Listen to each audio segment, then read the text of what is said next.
Sa loob ng ilang dekada, ang Progressive Entrepreneurs on Agribusiness and Related Livelihood Services Multipurpose Cooperative o PERLS MPC ay patuloy na umaagapay sa mga kasapi sa pagtataguyod ng kanilang kabuhayan tungo sa maunlad na kinabukasan.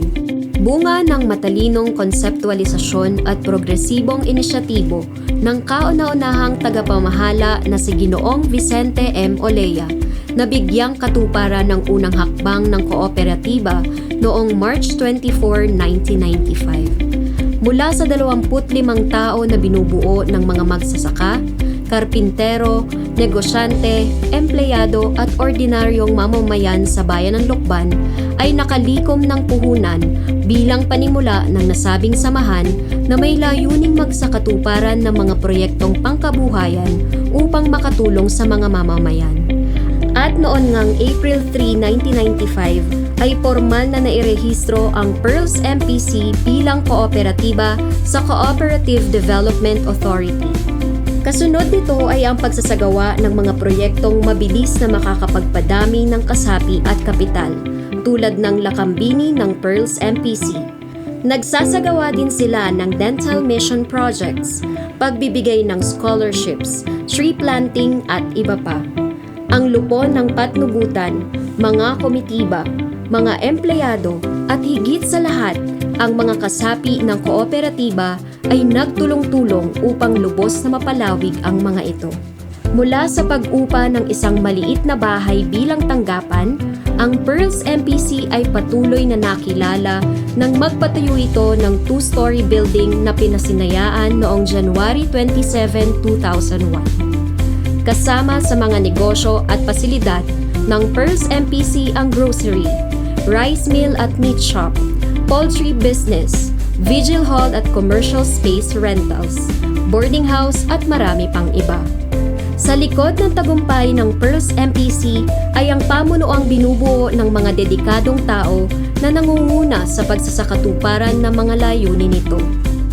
Noong 18th General Assembly, March 23, 2013, ipinanukala at inaprobahan ng buong kasapian ang planong palawigin ang serbisyo ng PERLS MPC sa mga karatig bayan at lalawigan. Ito ang nagbigay daan sa pagpapatayo ng unang branch sa Nagcarlan, Laguna at nagsimula ang paghahanap ng mga kasapi nito noong January 2013 matapos ang inauguration at blessing ng tanggapan nito noong November 22, 2013. Iginawa naman ng Cooperative Development Authority noong September 23, 2014 ang Certificate of Authority for Branch Operations, katulad ng mga programa sa pagpapautang at pag-iimpok pati na rin ang pagtatayo ng grocery at pagpapagamit ng PERLS MPC credit card. Hindi tumitigil ang PERLS MPC sa pagpapalawig at pagpapayaman sa mga serbisyo at programa nitong patuloy na aagapay sa mga kasapi nito tulad ng saving and time deposits, PERLS at SM credit cards, cash loan, appliance loan, petty cash at iba pa. Sa kasalukuyan, layunin ng PERLS MPC na mas lalong palakasin ang negosyong real estate nito na naglalayong mabigyan ng pagkakataon ng mga kasapi na makapagsadya ng sariling bahay at lupa. Kabilang narito ang ongoing nilang proyekto, ang Silver Pearls Residences.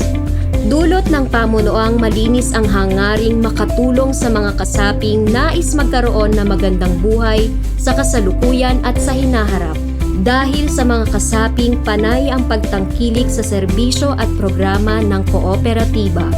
At sa ngalan ng pagtutulungan, pagtangkilik at pagkakaisa, ang PERLS MPC ay patuloy na namamayagpag